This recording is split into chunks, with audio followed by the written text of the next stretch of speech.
हरे कृष्णा। भगवद गीता अध्याय 2 श्लोक संख्या 9।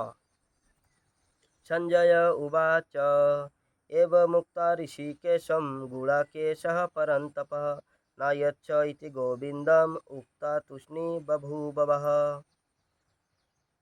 संजय ने कहा, इस प्रकार कहने के बाद शत्रुओं का दमन करने वाला अर्जुन कृष्ण से बोला, हे गोविंद, मैं युद्ध नहीं करूंगा, और चुप हो गया।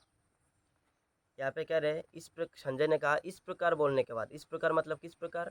जैसे हमने पिछले श्लोक में देखा, अर्जुन ने कहा कि अगर मुझे इनको मारने से निष्कंटक राज्य भी प्राप्त होता तब भी मैं इन्हें मारना नहीं चाहूँगा, मैं राज्य नहीं चाहूँगा।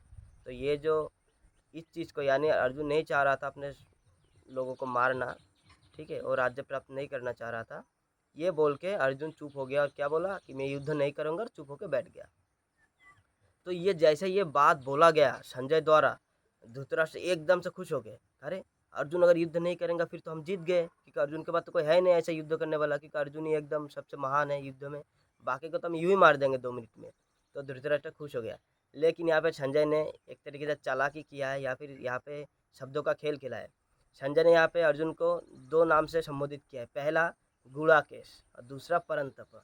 दोनों का मैं मतलब बता देता हूँ। गुड़ाकेश का मतलब दो दो मतलब होता है। पहला, गुड़ाकेश वो होता है जो अपने नींद पे यानी निद्रा पे विजय प्राप्त कर चुका होता है। यानी नॉर्मली हम लोग देखते हैं कि हम लोग बहुत बहुत सोते हैं, यानी जो सोने वाला होता है वो बहुत कुछ हासिल नहीं कर पाता है। हासिल कौन करता है? जो कम सोता है। तो अर्जुन भी जीत हासिल किसका होगा? जो कम सोता है। कम सोता कौन है? अर्जुन है, क्योंकि अर्जुन को गुड़ाकेश कहा गया है। इसका मतलब जो जीत हासिल होने वाला, अर्जुन के द्वारा जीत हासिल होने वाला है। और नींद जो है वो है तमोगुनी चीज़, यानी तमोगुण पे विजय प्राप्त कर चुके हैं, यानी अर्जुन शतोगुण में स्थित है। यानी जो जितना भी शुभ काम होने वाला है, शुभ चीज़ होने वाला है, वो चीज़ अर्जुन के साथ होने वाला है।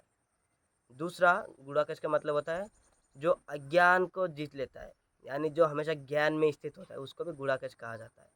तो अर्जुन ज्ञान में स्थित है और भगवान के साथ है, तो ज्ञान में स्थित वाले वाले लोगों को ही हमेशा विजय प्राप्त होता है।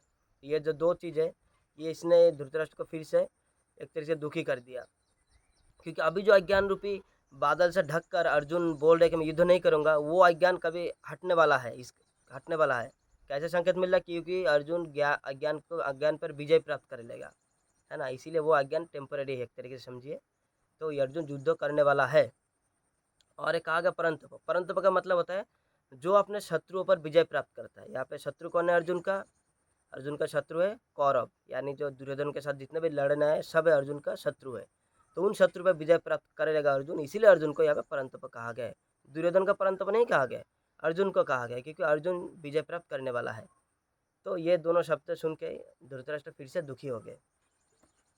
इसके अलावा अब कोई कह सकता है कि अर्जुन तो ज्ञान में स्थित था, तो फिर वो अज्ञान में कैसे चला गया? देखिए, कभी कभी क्या होता है, हमेशा सूर्य रहता है लेकिन कभी कभी हमें नहीं दिखता। कभी कभी बादल से ढक जाता है, तो कभी कभी क्या होता है, पृथ्वी के दूसरे साइड में चला जाता है, तो हमें नहीं दिखता। तो इसका मतलब क्या, सूर्य खत्म हो गया? नहीं, खत्म नहीं होता। वो प्रकट होता है, अप्रकट होता है। तो इसी तरह अर्जुन भी सूर्य के बराबर है। तो थोड़ा टाइम के लिए अभी अंधकार रूपी बादल से, अज्ञान रूपी बादल से ढक गए हैं, लेकिन साथ में कृष्णा है और वो भी, और अर्जुन भी अज्ञान पर विजय प्राप्त है। इसका मतलब ये संकेत मिलता है ये जो बादल है हटने वाला है। थोड़ा टाइम के लिए ढक गया लेकिन बादल जल्दी हटने वाला है।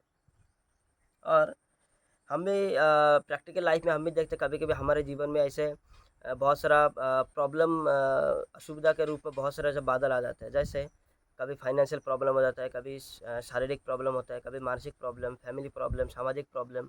हम भी डिसीजन नहीं ले पाते क्या करें क्या ना करें।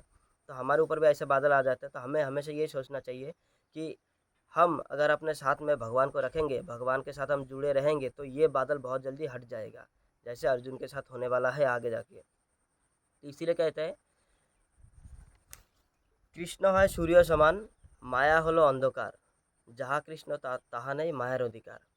कृष्ण होता है सूर्य के समान, यानी अगर हम सूर्य के पास रहेंगे, कृष्ण के पास रहेंगे, तो हमेशा उजाला में रहेंगे।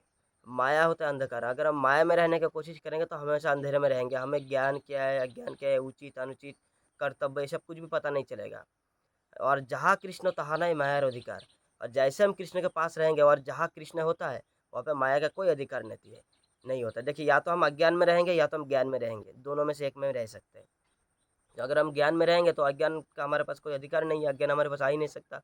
लेकिन अगर हम अज्ञान में रहेंगे तो फिर हमारे पास ज्ञान नहीं हो सकता। इसी तरह हमें हमेशा अंधकार में नहीं रहना, हमेशा हमें उजाले में रहना है, हमेशा हमें कृष्ण के साथ रहना है और कृष्ण को साथ में रखना है। हमें माया के जो पास होता है, माया का जो खेल होता है उसमें हमको नहीं गिरना है। और इसके अलावा क्योंकि जो अर्जुन का इंद्रिय सूख रहा था, अर्जुन जो दुखी हो रहा था, ये भी बहुत जल्दी हटने वाला था। इसका भी संकेत इस श्लोक में मिलता है, क्योंकि यहाँ पे एक और बहुत ही इंपॉर्टेंट वर्ड यूज़ किया गया है, वो है गोविंद। गोविंद का दो मतलब होता है, एक तो जो गाय को खुशी प्रदान करता है, गो मतलब गाय होता है और बिंद मतलब खुशी प्रदान करना, वो होता है गोविंद। और एक है गो का मतलब हमारे सेंसेस, हमारे इंद्रिया, यानी हमारे जो इंद्रियों को सुख प्रदान करते हैं वो होता है गोविंद। यानी वो कौन है यहाँ पे? गोविंद किसका कहा गया? कृष्णा।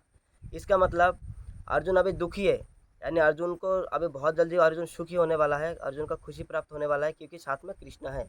तो अगर अर्जुन को सुख प्राप्त होगा, इसका मतलब कौरवों को दुख प्राप्त होने वाला है, क्योंकि लड़ाई देखिए, दोनों तरफ से लड़ाई हो रहा है। इसका मतलब दोनों में से एक हारेगा, एक जीतेगा, यानी एक को सुख प्राप्त होगा और एक को दुख प्राप्त होगा। यानी गोविंद किसके साथ में? वो अर्जुन के साथ में। यानी सुख किसको प्राप्त होगा? अर्जुन अर्जुन के साइड को प्राप्त होगा।